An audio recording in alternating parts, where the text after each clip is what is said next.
Hello dear students, today we are going to learn and understand how to solve practice set 10.1 of chapter number 10 division of polynomials from 8th standard mathematics. Textbook मध्ये page number 64 वर practice set 10.1 दिलेला आहे. यामध्ये one question आहे divide आणि या one question मध्ये 10 sub questions आपल्याला विचारलेले आहेत.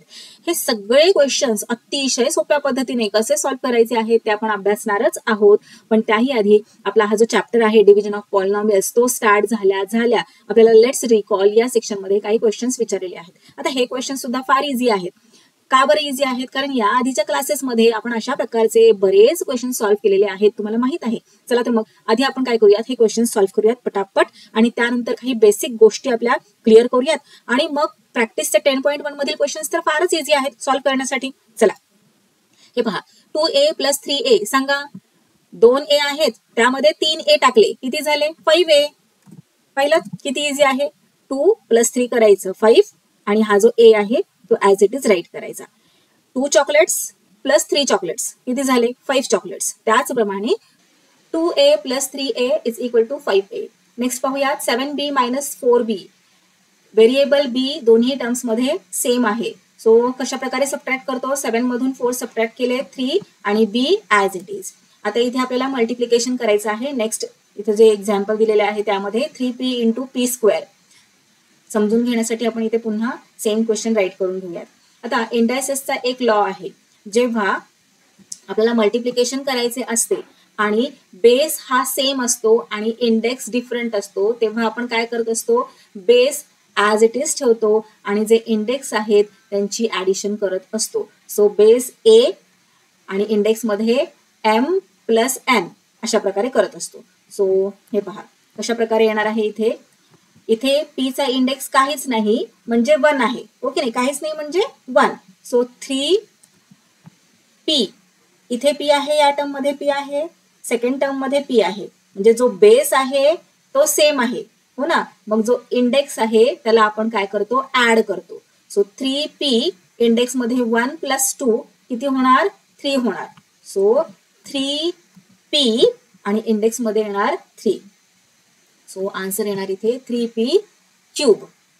नेक्स्ट आहे 4 नंबरला दिलेले 5m² × 3m². आता इथे पहा, इथे कशा प्रकारे करणार आपण? m काय आहे? m हे व्हेरिएबल आहे आणि कोएफिशियंट काय आहे? 5 आहे. इथे सुद्धा m व्हेरिएबल आहे, कोएफिशियंट आहे 3. मल्टिप्लिकेशन आपल्याला करायचे आहे. मग जे कोएफिशियंट आहे त्यांचे मल्टिप्लिकेशन करून घ्यायचे. सो 5 × 3 किती होणार? 15. आता इथे फर्स्ट टर्म मध्ये व्हेरिएबल m आहे, सेकंड टर्म मध्ये व्हेरिएबल m आहे, बरोबर. सो सेम व्हेरिएबल आहे, ऍज इट इज राईट करून घेऊयात. आणि जे इंडेक्स आहे इथे 2 आहे, इथे 2 आहे. हे इंडेक्स आपल्याला इंडायसेसचा जो लॉ आहे त्यामध्ये काय पाहायला मिळतं की जे इंडेक्स आहेत त्यांची ऍडिशन करायची असते जेव्हा मल्टिप्लिकेशन होत असते. सो 2 + 2 किती होणार? 4. सो इंडेक्स मध्ये आपण राईट करूयात 4. हे झाले या क्वेश्चनचे आन्सर. नेक्स्ट पाहूयात 2x + 5y × 3/x. Same question आपण इथे कॉपी करूयात आणि सॉल्व्ह करूयात. आता हे पहा, 2x + 5y याला कोणताच डिनॉमिनेटर नाहीये, हो ना. आणि मल्टिप्लाय होत आहे कशा बरोबर? तर 3/x बरोबर. इथे डिनॉमिनेटर x आहे. आता इथे कोणताच डिनॉमिनेटर नाही म्हणजे 1 आहे असं आपण मानतो, हो की नाही. सो अशा वेळी आपण काय करतो? तर न्यूमरेटरला न्यूमरेटर बरोबर मल्टिप्लाय करतो, डिनॉमिनेटरला डिनॉमिनेटर बरोबर मल्टिप्लाय करत असतो. सो इथे न्यूमरेटरला न्यूमरेटर बरोबर मल्टिप्लाय करूयात आणि डिनॉमिनेटर हे पहा इथे 1, हो ना, आणि इथे x. 1 × x काय येणार? x only. सो डिनॉमिनेटर मध्ये आपण इथे x राईट केलं आणि न्यूमरेटर मध्ये 2x + 5y × 3 राईट केलं. चला आता मल्टिप्लिकेशन करा. कशा प्रकारे येणार आहे? 3 × 2x करणार आधी आपण. So 3 2s are 6, 6x. हे पहा 6x, त्यानंतर प्लस द साइन आणि 3 × 5 किती झाले? 15. सो 15 इथे राईट करूयात आणि 3 × y, y only. Okay. So इथे 6x + 15y/x हे झाले आपले या क्वेश्चनचे आन्सर. इथे राईट करून घेऊयात. ओके, नेक्स्ट पाहूयात. आता हे पहा, हे 2 ब्रॅकेट्स मल्टिप्लाय होत आहेत. मग अशा वेळी आपण काय करत असतो? इथे फर्स्ट काय दिलेले आहे? 3x². 3x² ने सेकंड जे संपूर्ण ब्रॅकेट आहे त्याला आपण मल्टिप्लाय करतो, त्यानंतर देतो प्लस द साइन आणि त्यानंतर काय करतो 4y ने सेकंड ब्रॅकेट जे संपूर्ण दिलेलं आहे त्याला मल्टिप्लाय करतो. मग हे राईट कशा प्रकारे करणार आपण, तर हे पहा 3x² सेकंड ब्रॅकेटला मल्टिप्लाय होतंय की नाही 2x + 3y ला, सो इथे राईट करून घेऊयात. त्यानंतर ना हे प्लसचं साईन ऍज इट इज देऊन घेऊयात आणि 4y राईट करूयात. आता 4y सुद्धा सेकंड ब्रॅकेटला मल्टिप्लाय होत असतं, so second bracket as it is इथे राईट करून घेऊयात. आता मल्टिप्लिकेशन करून घेऊयात. हे तुम्हाला येतच आहे, खूप इझी आहे. आपण क्लास 7 मध्ये असताना सॉल्व्ह केलेले आहेत अशा प्रकारचे क्वेश्चन्स. 3x² × 2x कशा प्रकारे राईट करणार आपण, हे पहा अशा प्रकारे. त्यानंतर ना हे प्लसचं साईन 3x² × काय येणार आहे आता 3y. त्यानंतर ना हे प्लसचं साईन. आता 4y × काय येणार 2x. त्यानंतर हे प्लसचं sign as it is 4y × काय येणार आता इथे 3y. 4y × 3y. चला आता मल्टिप्लिकेशन करायचे आपल्याला. हे पहा या ग्रुप्स आपल्याला मल्टिप्लिकेशन करायचंय. इथे हे प्लसचं साईन, इथे प्लसचं साईन, इथे प्लसचं साईन आणि जे मल्टिप्लिकेशन मध्ये आहे ते आपल्याला सॉल्व्ह करायचं आहे. आता इथे 3x² म्हणजेच काय आहे, इथे 3 आणि x² मध्ये कोणतंच साईन नाही म्हणजे मल्टिप्लिकेशनचं साईन आहे. यालाच आपण 3 × x² अशा प्रकारे राईट करू शकतो. त्यानंतर ना हे इंटूचं साईन 2x म्हणजेच 2 × x असतं. हे प्लसचं साईन ऍज इट इज देऊन घेऊयात. आता इथे आपण काय करतोय, सॉल्व्ह करत नाहीये, फक्त आपण याला एक्सपांड करतोय समजून घेण्यासाठी. तुम्ही ही स्टेप नाही राईट केली तरीही चालणार आहे, इथल्या इथे सॉल्व्ह केले तरी पण इट्स ओके. पण बऱ्याच मुलांना कळत नाही, अरे बापरे हे कसं आलं, हा त्यांना प्रश्न पडतो, म्हणून आपण ही एक स्टेप एक्स्ट्रा राईट करत आहोत. आता हे पहा प्लसचं साईन देऊन घेतलं. 3x² म्हणजेच काय आहे तर 3 × x² आहे. हे मल्टिप्लिकेशनचं साईन दिलं. 3y म्हणजेच 3 × y आहे. प्लसचं साईन देऊन घ्या. 4y म्हणजे 4 × y आहे. मल्टिप्लिकेशनचं साईन 2x म्हणजेच 2 × x आहे. त्यानंतर ना हे प्लसचं साईन 4y म्हणजे 4 × y. मल्टिप्लिकेशनचं साईन 3y म्हणजे 3 × y. आता काय आपल्याला करायचं आहे, हे पहा जिथे जिथे मल्टिप्लिकेशनचं साईन आहे ते आपल्याला सगळं सॉल्व्ह करून घ्यायचं आहे. आता हे पहा इथे 3 × 2 किती झाले 6 आणि आता इथे 6² × x किती होणार, इथे 2x आहेत आणि इथे हा एक x आहे हो ना. सो किती येणार x³ येणार. आता x³ का आलं, तुम्हाला इंडायसेसचा लॉ माहित आहे ओके नाही. बेस सेम आहे, इंडेक्स डिफरंट असो किंवा सेम असो, आपल्याला काय करायचं असतो, इंडेक्स ऍड करायचा असतो. सो इथे इंडेक्स आहे 2, इथे काहीच नाही म्हणजे 1. 2 + 1 किती झालं 3. सो 6x³ इथे आपल्या या फर्स्ट ग्रुपचा आन्सर आलेला आहे. त्यानंतर हे प्लसचं साईन ऍज इट इज देऊन घेऊयात. 3 × 3 किती झाले 9. x² × y as it is आपल्याला राईट करावं लागेल x². आणि आता इथे मल्टिप्लिकेशनचं साईन नाही दिलं तरीही चालणार आहे, डायरेक्टली y राईट करूयात. हे प्लसचं साईन देऊन घ्या. नेक्स्ट हा ग्रुप आपला सॉल्व्ह करून झाला. थर्ड ग्रुप पहा 4 × 2 किती झालं 8. y × x yx or you can write xy also. प्लसचं साईन 4 × 3 किती झाले 4 × 1 = 4, 4 × 2 = 8, 4 × 3 = 12 आणि y × y किती 2y आहेत की नाही, मल्टिप्लाय होत आहेत. सो हा एक y आणि हा एक y, so y². Okay, so हे झाले आपले या क्वेश्चनचे आन्सर. हे पहा तुम्हाला आपण रिव्हिजन केली. या आधीच्या क्लासेसमध्ये आपण काय काय अभ्यासलेलं आहे. आपल्या चॅप्टरचे नाव काय आहे, डिव्हिजन ऑफ पॉलिनॉमियल्स. मग चला आता पॉलिनॉमियल्स म्हणजे काय ते समजून घेऊयात. Introduction to polynomial. If index of each term of an algebraic expression in one variable is a whole number, then the expression is called a polynomial. आता ही डेफिनेशन तुम्हाला समजायला थोडीशी किचकट वाटत असेल हो की नाही, कारण की यामध्ये जे वर्ड्स आहेत index, term, algebraic expression, one variable, whole number, हे ज्याला माहित आहे यांचं या वर्ड्सचा अर्थ ज्या मुलांना माहित आहे त्यांना ही डेफिनेशन समजली असणार आहे. पण काही मुलं अजून सुद्धा कन्फ्युज असतील, अरे इंडेक्स, टर्म म्हणजे काय, वन व्हेरिएबल म्हणजे काय. तर चला आधी आपण या शब्दांचा अर्थ फार सोप्या पद्धतीने समजून घेऊयात. मग ही डेफिनेशन तुम्हाला फार इझिली समजणार आहे. हे पहा आता सगळ्यात आधी अल्जेब्रिक एक्सप्रेशन म्हणजे काय ते समजून घेऊयात. 2x + 9 याला आपण काय म्हणतो, अल्जेब्रिक एक्सप्रेशन म्हणतो ओके नाही. मग आता अल्जेब्रिक एक्सप्रेशन आणि अल्जेब्रिक इक्वेशन हे वेगवेगळे आहेत का, तर हो. अल्जेब्रिक एक्सप्रेशन अशा प्रकारचे असते 2x + 9. पण अल्जेब्रिक इक्वेशन म्हणजे काय, तर जेव्हा इज इक्वल टू 8 अशा प्रकारे येतात. तर इथे पहा एक्सप्रेशन 5y+3 हे काय आहे, एक्सप्रेशन आहे. आणि इक्वेशन म्हणजे काय, 5y+3 is equal to 8. Is equal टूचं साईन देऊन पुढे काहीतरी दिलं जातं, त्याला इक्वेशन असं म्हणतात. आणि जेव्हा अशा प्रकारे येत असतं 5y+3 किंवा 2xy-5y+3 त्याला काय म्हणतात, एक्सप्रेशन असं म्हणतात. इक्वेशन म्हणजे याला म्हणतात जेव्हा इज इक्वल टूचं साईन देऊन पुढे काहीतरी दिलेलं असतं त्याला इक्वेशन असं म्हणतात. सो आलं तुमच्या लक्षात. Note the difference between the two equations contain and equal sign. लक्षात घ्या, इक्वेशन अल्जेब्रिक इक्वेशन मध्ये काय असतं, इक्वल साईन असतं, तर एक्सप्रेशन मध्ये इक्वलचं साईन नसतं. आलं लक्षात. अल्जेब्रिक एक्सप्रेशन म्हणजे काय. सो हे पहा, या अल्जेब्रिक एक्सप्रेशन मध्ये आता मला सांगा किती टर्म्स आहेत, तर 2 टर्म्स आहेत. फर्स्ट टर्म 2x आणि सेकंड टर्म 9. आता या फर्स्ट टर्म मध्ये x काय आहे, x आहे व्हेरिएबल आणि 2 काय आहे, 2 आहे या x चा कोइफिशियंट. आता तुम्हाला सगळं आठवत असेल हळूहळू, हो ना. आता हा 9 काय आहे, इथे व्हेरिएबल कोणतंच नाहीये, 9 हा एक नंबर आहे इथे, हो ना. मग अशा वेळी आपण या 9 ला काय म्हणत असतो, या 9 ला म्हणत असतो आपण कॉन्स्टंट. लक्षात तुम्हाला. अल्जेब्रिक एक्सप्रेशन म्हणजे काय, टर्म म्हणजे काय, हे पहा. आता आपण समजून घेऊयात की लाईक टर्म्स म्हणजे काय. टर्म म्हणजे काय ते तुम्हाला कळालं. लाईक टर्म म्हणजे काय, आता इथे पहा 2x + 12x व्हेरिएबल दोन्हीकडे सेम आहे, याला आपण काय म्हणणार, लाईक टर्म्स म्हणणार. या दोन्हीही लाईक टर्म्स आहेत. त्याचबरोबर 4x² + 12x² + 9x². आता या तीनही टर्म्स लाईक टर्म्स आहेत का, तर हो, कारण की व्हेरिएबल सेम आहे, x आहे आणि त्यांचा जो इंडेक्स दिलेला आहे तो पण सगळीकडे सेम आहे. मग या टर्म्सला सुद्धा आपण म्हणणार लाईक टर्म्स.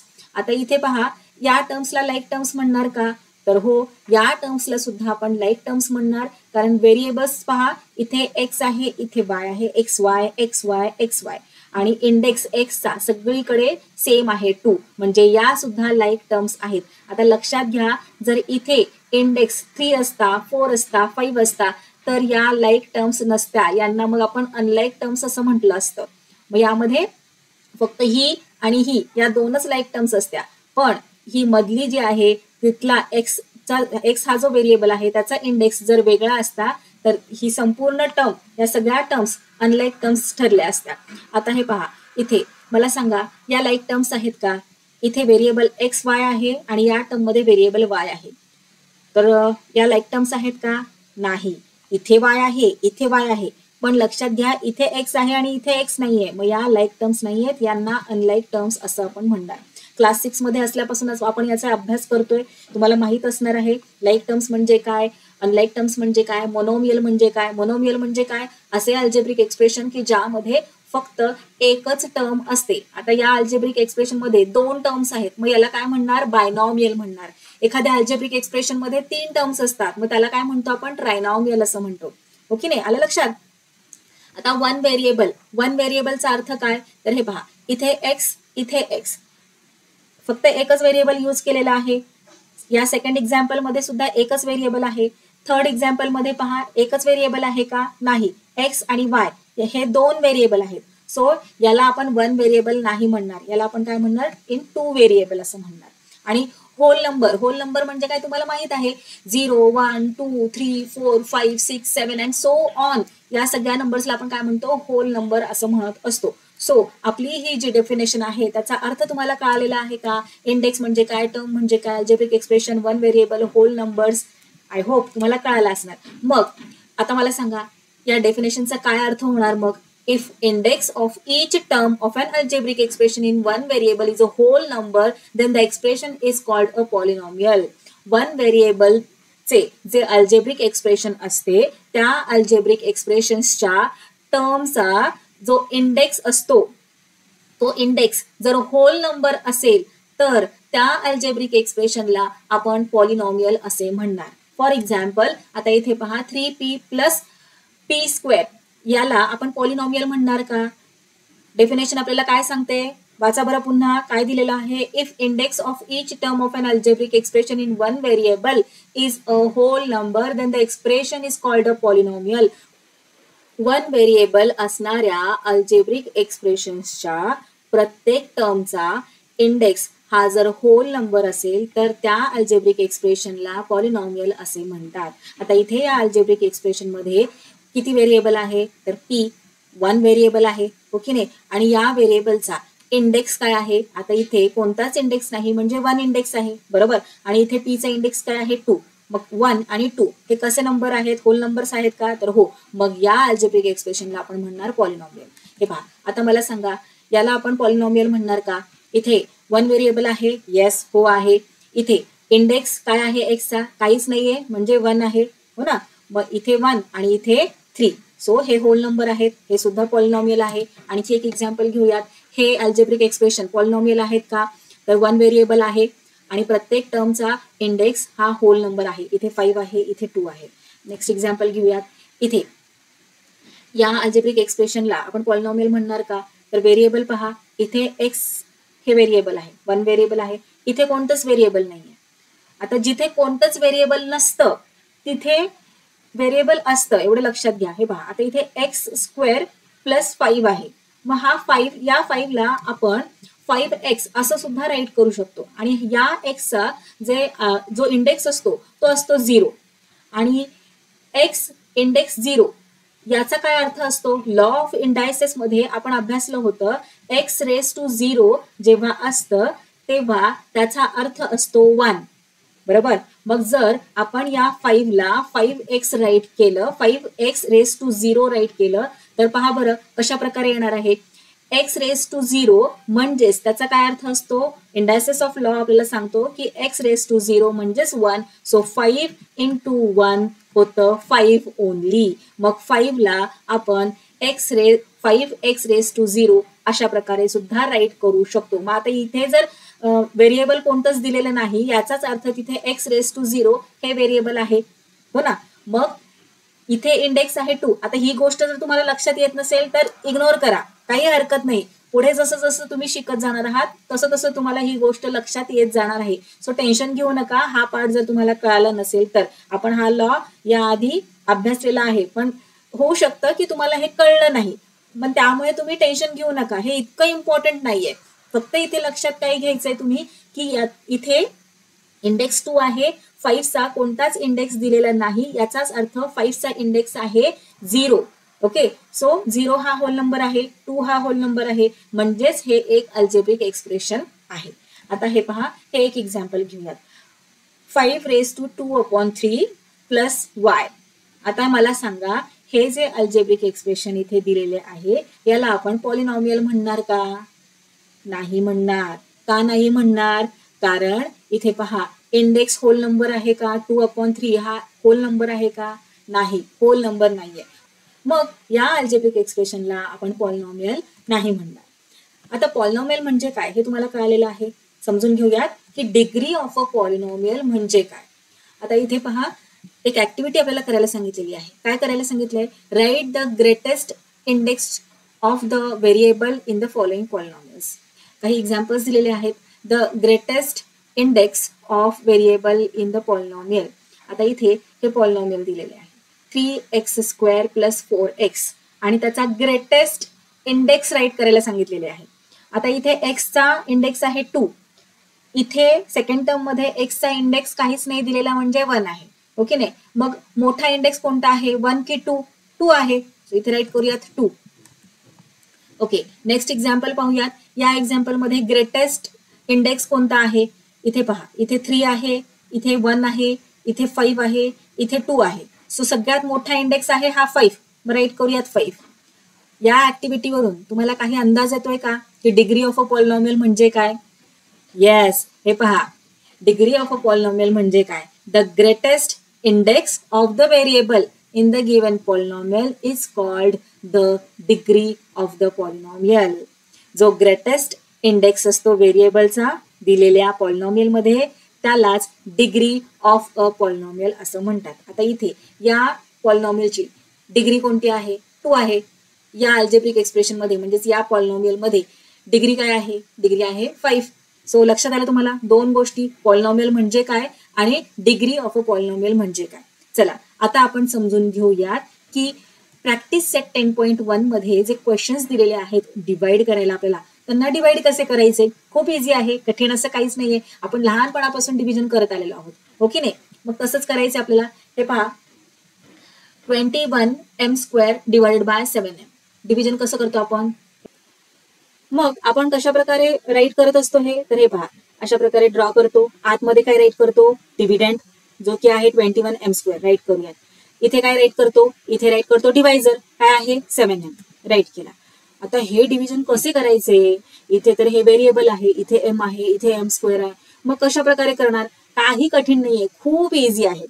आता इथे थोड्या वेळासाठी असं तुम्ही इमॅजिन करा की हा इथे m नाहीये आणि m² नाहीये. 21ला 7ने आपण डिवाइड करतोय. कशा प्रकारे तुम्ही डिवाइड करणार? तर तुम्ही काय करता? 7ला कोणत्या नंबरने मल्टिप्लाय केलं की 21 येतं? सांगा बरं मला. 7 3s are, हो की नाही? 7ला 3ने मल्टिप्लाय केलं की 21 येतं. तर तुम्ही काय करता? इथे कोशंट मध्ये 3 राईट करता, इथे 21 राईट करता आणि त्यांचं सबट्रॅक्शन करता. रिमाइंडर 0.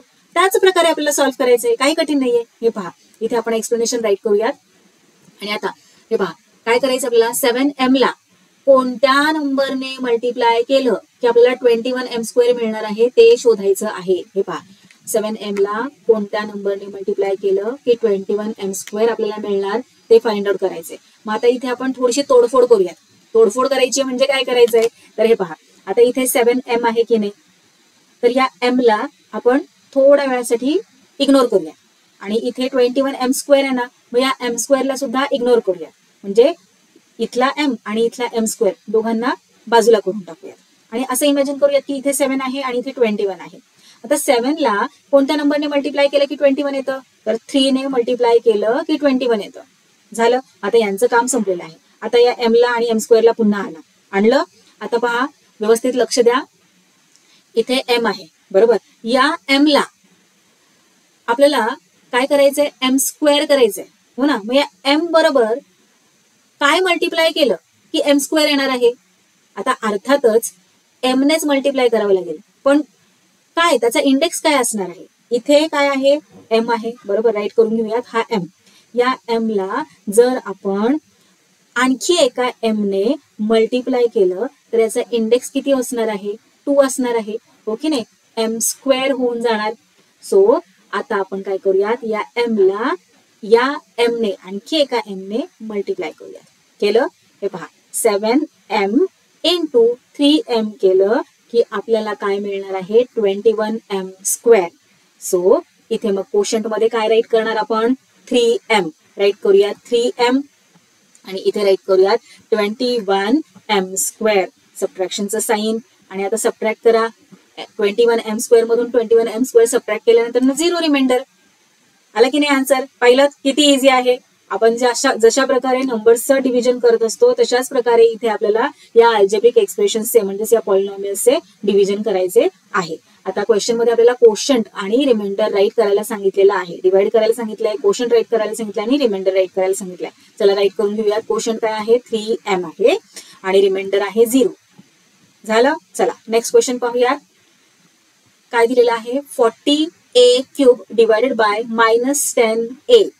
सो ड्रॉ करून घेऊयात. 40a³ dividend, divisor, -10a. आता -10a ला कशाने मल्टिप्लाय केलं की आपल्याला 40a³ मिळणार आहे ते फाइंड आउट करायचंय. सो इथे अशा प्रकारे एक्सप्लेनेशन राईट करायचं आणि शोधायचंय की -10a ला कोणत्या नंबरने मल्टिप्लाय केलं की आपल्याला हा डिव्हिडंड मिळणार आहे 40a³. आता व्यवस्थित लक्ष द्या. इथे आहे मायनसचं साईन, बरोबर? आणि आपल्याला जे आन्सर हवं आहे ते हवं आहे पॉझिटिव्ह, बरोबर? मग इथे आपण ज्या कोणत्या नंबरने याला मल्टिप्लाय करणार आहोत त्याचं साईन कोणतं असलं पाहिजे? जर आपण पॉझिटिव्ह किंवा प्लस साईन घेतलं तर फायनल आन्सर मध्ये आपल्याला मायनस साईन येत असतं. कारण मायनस इंटू प्लस काय होतं? मायनस होतं, बरोबर? मग जर आपण मायनस इंटू मायनस केलं तरच आपल्याला फायनल आन्सर मध्ये प्लस साईन मिळत असतं, तुम्हाला माहित आहे. सो इथे आपल्याला सगळ्यात आधी साईन चेंज करून घ्यावं लागणार आहे. इथे मायनसचं साईन आहे की नाही? मग इथे आपण ज्या नंबरने मल्टिप्लाय करणार आहोत त्याचं साईन सुद्धा मायनसच असायला हवं, तरच फायनल प्रोडक्ट मध्ये आपल्याला पॉझिटिव्ह नंबर मिळत असतो. सो साईन शेड्यूल करून झालेला आहे. आता इथे हे जे व्हेरिएबल आहे ना, इथे 10a हे व्हेरिएबल आहे, इथे a क्यूब हे व्हेरिएबल आहे. थोड्या वेळासाठी इग्नोर करा आणि जे नंबर्स आहेत तेच फक्त व्यवस्थित लक्ष देऊन पहा. आता इथे 10 आहे. 10 ला कोणत्या नंबरने मल्टिप्लाय केलं की आपल्याला 40 मिळतं?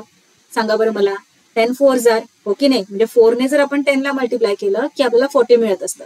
सो इथे राईट करूयात 4. आता डील करूयात व्हेरिएबल बरोबर.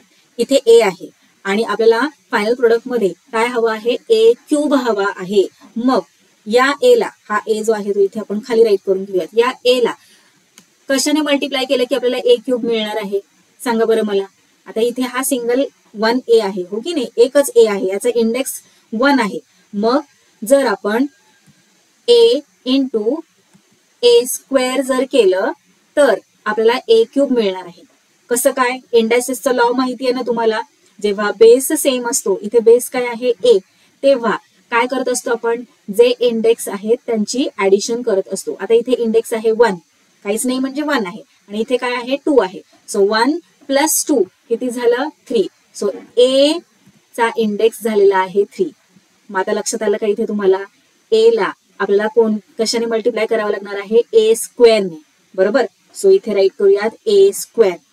मग आता लक्षात आलं का तुम्हाला? -10a इंटू जर आपण -4a स्क्वेअर केलं तर आपल्याला आन्सर मिळतं 40a क्यूब.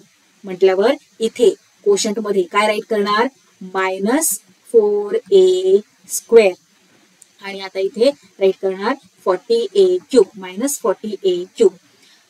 सो आता हे पहा, -40a क्यूब केल्यानंतर, सबट्रॅक्शन केल्यानंतर रिमाइंडर काय राहतं? 0.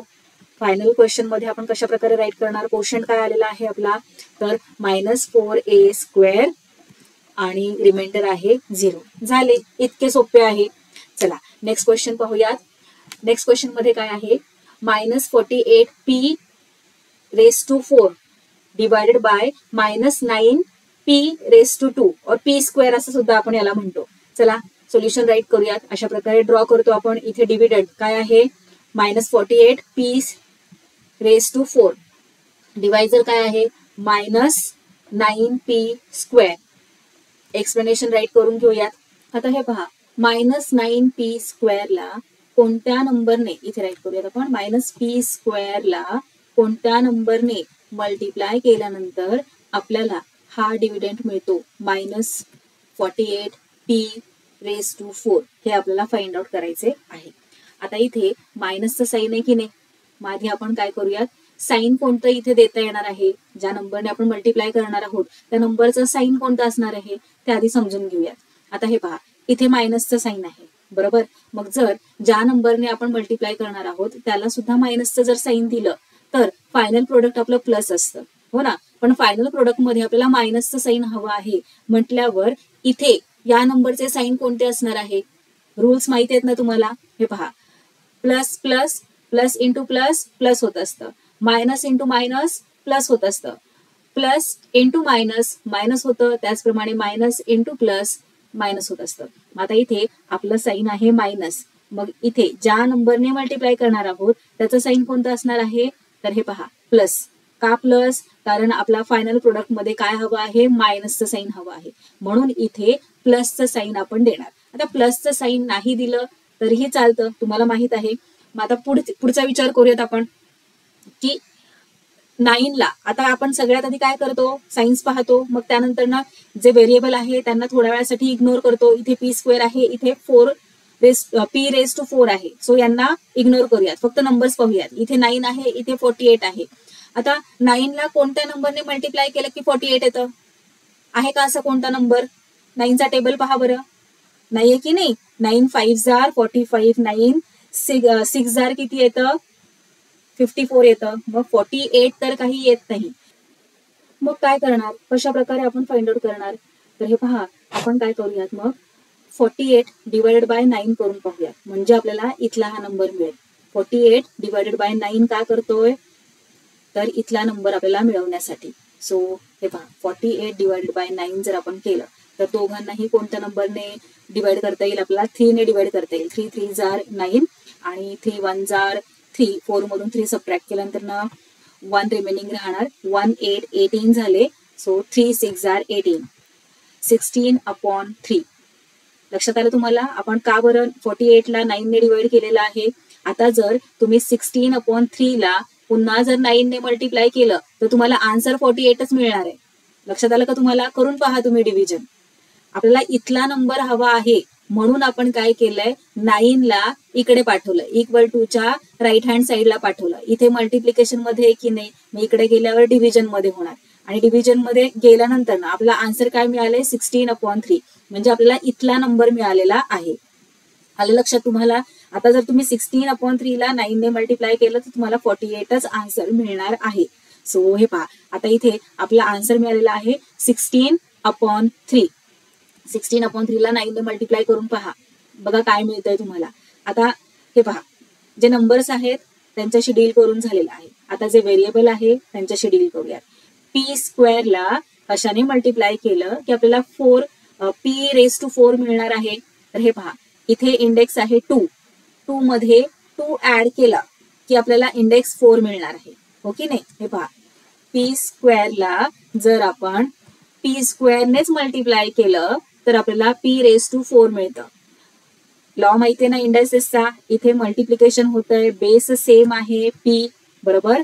मग जेव्हा बेस सेम असतो तेव्हा इंडेक्स ऍड होत असतो. 2 + 2 4. सो p⁴ म्हटल्यावर आपल्याला कशाने मल्टिप्लाय करावं लागतंय p² ला? p² ने. सो इथे येणार p². झालं, संपलं. चला आता आपल्याला कोशंट काय येणार आहे ते कळलेलं आहे. 16/3 p². सो इथे राईट करूयात 16/3 p². आणि इथे काय येणार आहे? डिव्हिडंड. तो आपण फाइंड आउट केलेला आहे. सो ऍज इट इज इथे कॉपी करायचंय. -48 p⁴. आता आपण काय करत असतो? सबट्रॅक्शन करत असतो, हो की नाही? मग सबट्रॅक्शनचा साईन इथे आपल्याला देऊन घ्यावं लागणार. -48 p⁴ -48 p⁴. आता इथे मायनसचं साईन आणि इथे मायनसचं साईन. काय होतं? मायनस मायनस प्लस होत असतं, माहित आहे तुम्हाला. सो इथे प्लसचं साईन देऊन घेऊयात. आता हे मायनसचं साईन आणि हे प्लसचं साईन काय होतं? सबट्रॅक्शन करावं लागतं आपल्याला. सो 48 p⁴ -48 p⁴ मधून -48 p⁴ सबट्रॅक्ट केल्यानंतर ना ऑफकोर्स 0 येणार रिमाइंडर. आलं लक्षात तुम्हाला? थोडंसं किचकट आहे, सायन्स बरोबर आपल्याला डील करावं लागतं. इथे गोंधळ होण्याची शक्यता आहे, त्यामुळे हा जो पोर्शन आहे तो व्यवस्थित समजून घ्या. आपण काय फाइंड आउट केलेलं आहे की -9 p² ला कशाने मल्टिप्लाय केलं की आपल्याला -48 p⁴ मिळतं. सो या नंबरने मल्टिप्लाय केलं की आपल्याला -48 p⁴ मिळतं, बरोबर. म्हणून कोशंट मध्ये आपण राईट केलं 16/3 p⁴ और p². आणि इथे ऍज इट इज जो डिव्हिडंट आहे तो आपण मिळवलेला आहे म्हणून इथे आपण -48 p⁴ राईट केलं. पण आता ह्या दोघांचंही आपल्याला सबट्रॅक्शन करायचं असतं म्हणून इथे आपण सबट्रॅक्शनचं साईन दिलं. पण मायनस मायनस प्लस होत असतं, बरोबर.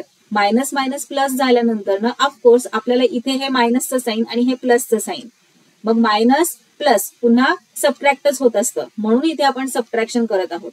आता इथे मी तुम्हाला डायरेक्ट म्हणू शकत होते की मायनसचं साईन चेंज करा, प्लसचं द्या, पण मग गोंधळ झाला असता तुमचा. हे प्लसचं साईन का आलं इथे, त्यासाठी आपण हे सगळं समजून घेत आहोत. आलं लक्षात तुम्हाला? इतके साईन्स नाही दिले तुम्ही तरी चालणार आहे. मायनसच्या जागी प्लसचं साईन करा, नो प्रॉब्लेम. पण इन डिटेल जर तुम्ही तुमचे आन्सर राईट केले तर चांगले असते आणि तुम्हाला कळले सुद्धा असणार आहे इथे की कशा प्रकारे आपण हे सबट्रॅक्ट केलेलं आहे. चला आता आपल्याला काय करायचंय? कोशंट राईट करायचंय. इथे कोशंट राईट करून घ्या आणि रिमाइंडर सुद्धा राईट करून घ्या. हे झाले आपले या क्वेश्चनचे फायनल आन्सर. चला नेक्स्ट पाहूयात, नेक्स्ट सब क्वेश्चन. आता इथे काय दिलेलं आहे? 40m⁵ divided by 30m�3. खूप इझी आहे, राईट करून घेऊयात. डिव्हिडंट अँड डिव्हायझर आणि एक्सप्लेनेशन मध्ये कशा प्रकारे राईट करणार? 30m³ ला कोणत्या नंबरने मल्टिप्लाय केल्यानंतर आपल्याला काय मिळणार? 40m⁵.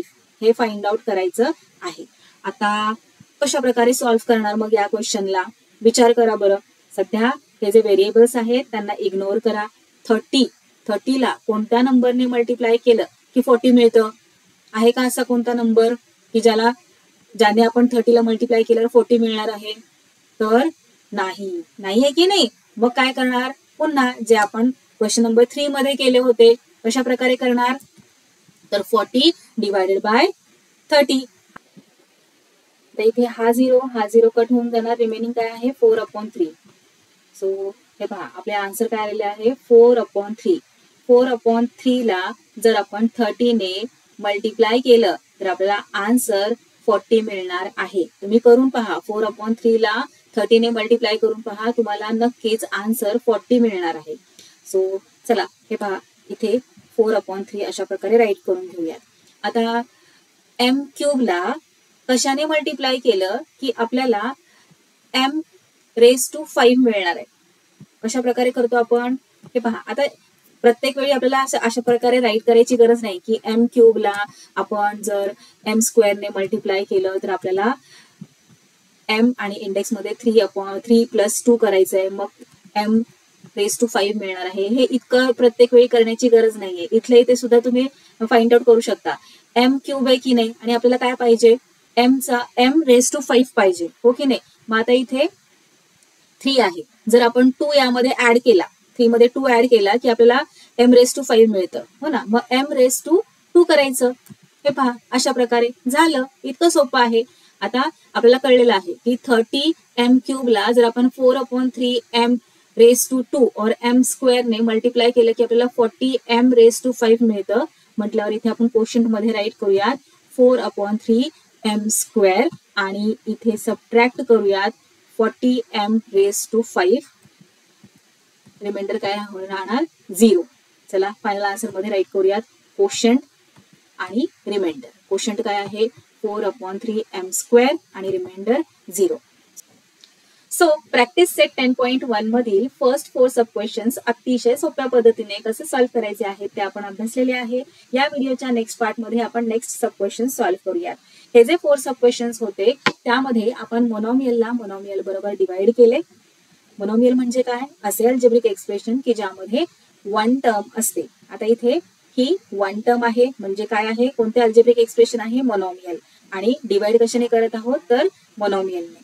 नेक्स्ट जे सब क्वेश्चन्स आहेत क्वेश्चन नंबर 5, 6, 7, 8, 9, 10 त्यामध्ये आपण काय अभ्यासणार आहोत तर इथे तुम्हाला पॉलिनॉमियल दिलेले असणार आहे आणि पॉलिनॉमियलला मोनोमियलने कशा प्रकारे डिवाइड करायचे ते आपण अभ्यासणार आहोत.